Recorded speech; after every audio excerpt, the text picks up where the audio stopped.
Hello दोस्तों, general education के अंदर आपका हार्दिक स्वागत एवं अभिनंदन। आज हम भारतीय शास्त्रीय नृत्य विधाओं के बारे में जानेंगे। इंडियन क्लासिकल डांस 8 प्रकार का है। उसके अंदर सर्वप्रथम हम भरतनाट्यम के बारे में पढ़ेंगे। संगीत नाटक अकादमी के अनुसार 8 शास्त्रीय नृत्य है। कितने हैं? 8 शास्त्रीय नृत्य है। सर्वप्रथम भरतनाट्यम। भरतनाट्यम सर्वाधिक प्राचीन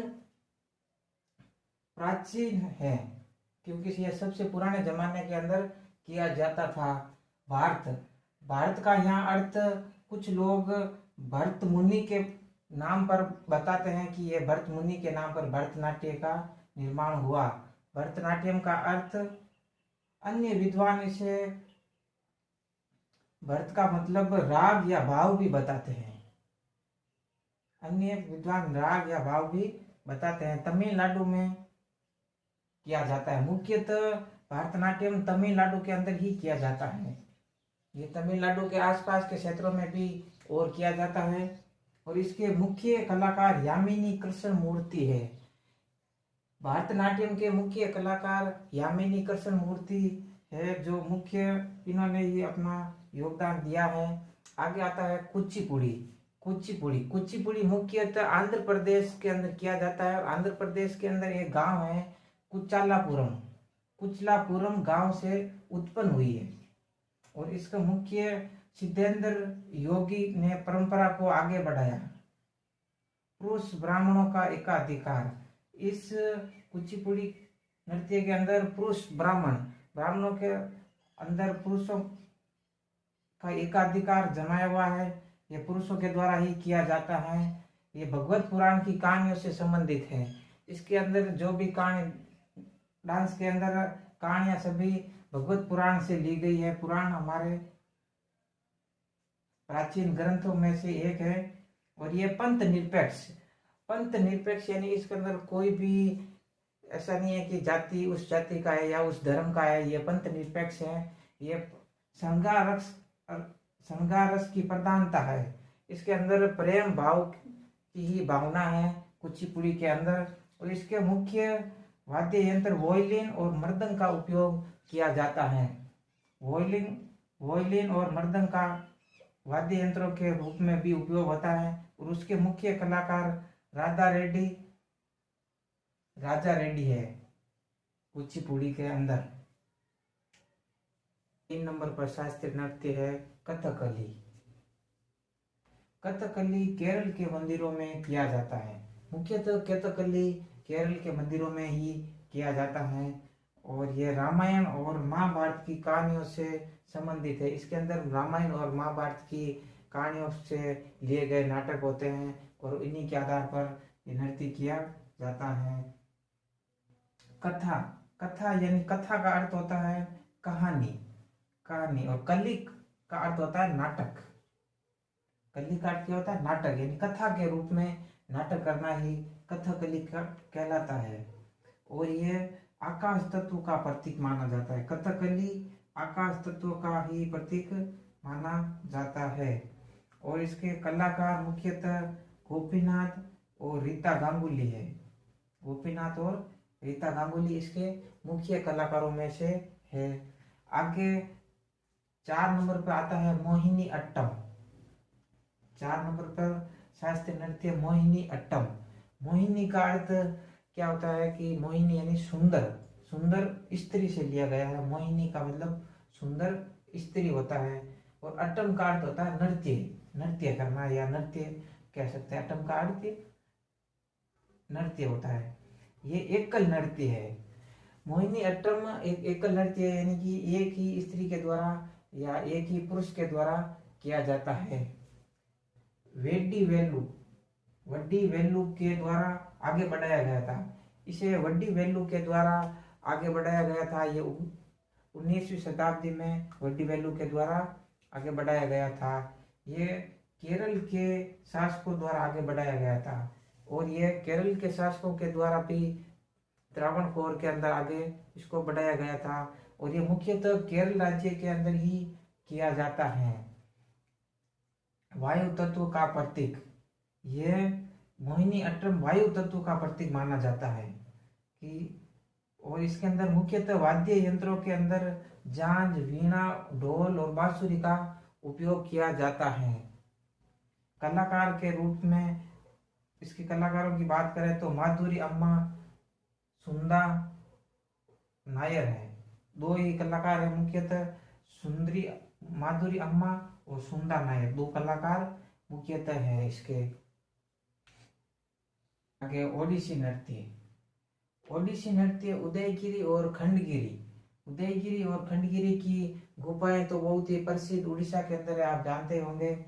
ये इनका प्रारंभिक गुफाओं के अंदर उदाहरण मिलता है कि इस नृत्य का कहीं कहीं चित्र पूरे हुए उदयगिरी और खंडगिरी की गुफाओं में भी मिलते हैं। ये जैन राजा खरेवाल ने संरक्षण दिया था, यानी कि जैन राजा खरेवाल के काल में इसको संरक्षण मिला और इसको आगे बढ़ाया गया था। इसमें मुख्य वाद्य यंत्रों के रूप में मंजीरा, पखवाज बजाया जाता है। मंजीरा आप जानते हो, मंजीरा यानी जिसको मारवाड़ी में जिंजा भी बोला जाता है और इंग्लिश के अंदर उसको सिंबल बोला जाता है, बल। ये जल तत्व का प्रतीक है, यानी कि ओडिसी नृत्य जल तत्व का प्रतीक है। पिछले हमने पढ़ा था कि वो वायु का, आकाश का प्रतीक था, इसी रूप में ये जल तत्व का प्रतीक माना जाता है। और इसके मुख्य कलाकार पंकज चारण दास और सोनल मान सिंह है। वर्तमान में सोनल मान सिंह और पंकज चारण दास इसके मुख्य कलाकारों में से है। मणिपुरी नृत्य, आगे 6 नंबर पर मुख्य नृत्य शास्त्रीय नृत्यों में मणिपुरी नृत्य आता है। मणिपुरी शिव और पार्वती का देव्य नृत्य, यानी शिव और पार्वती के जो भी उस समय शादी हुई थी उनकी, उन्हीं के बारे में ये बताया जाता है। ये 15वीं शताब्दी में वैष्णववाद का आगमन हुआ। इसके अंदर 15वीं शताब्दी के अंदर वैष्णववाद का मणिपुरी नृत्य के अंदर आगमन हुआ और इसका प्रभाव भी आने लगा था। 18वीं सदी में भागचंद्र राजा ने इसको आगे बढ़ाया था। 18वीं शताब्दी के अंदर भागचंद्र नामक राजा ने इसको आगे बढ़ाया और इसको अलग अलग रूपों में आगे बढ़ाया था। और सर्व इसके अंदर प्रसिद्ध आता है रविंद्रनाथ टैगोर। मणिपुरी नृत्य को रविंद्रनाथ टैगोर के द्वारा आगे बढ़ाया गया था और इनका शांति निकेतन के अंदर भी इनकी क्लासें लगाई जाती थी और ये मणिपुरी नृत्य सिखाया जाता था। ये भक्ति को समर्पित है। मणिपुरी नृत्य भक्ति को समर्पित है, यानी कि कृष्ण और राधा की रास लीलाओं का या शिव या पार्वती की के बारे में बताया जाता है। और मुख्यतः नृत्यांगना अपने चेहरे के ऊपर घूंघट रखती है और नीचे स्कर्ट पहनती है।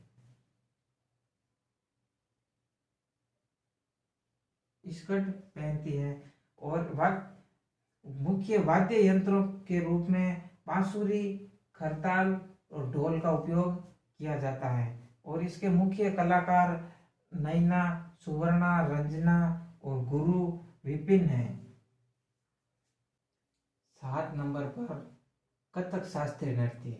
ये ब्रजभूमि की रामलीला, यानी कि ये ब्रजभूमि की जो रामलीला होती है, रामलीला से उत्पन्न हुआ था। ये कथक नृत्य रामलीला से उत्पन्न हुआ है। ये उत्तर प्रदेश से, मतलब उत्तर प्रदेश के अंदर ये किया जाता है। और कथक शब्द कथिका से लिया गया है, कथिका से लिया गया है।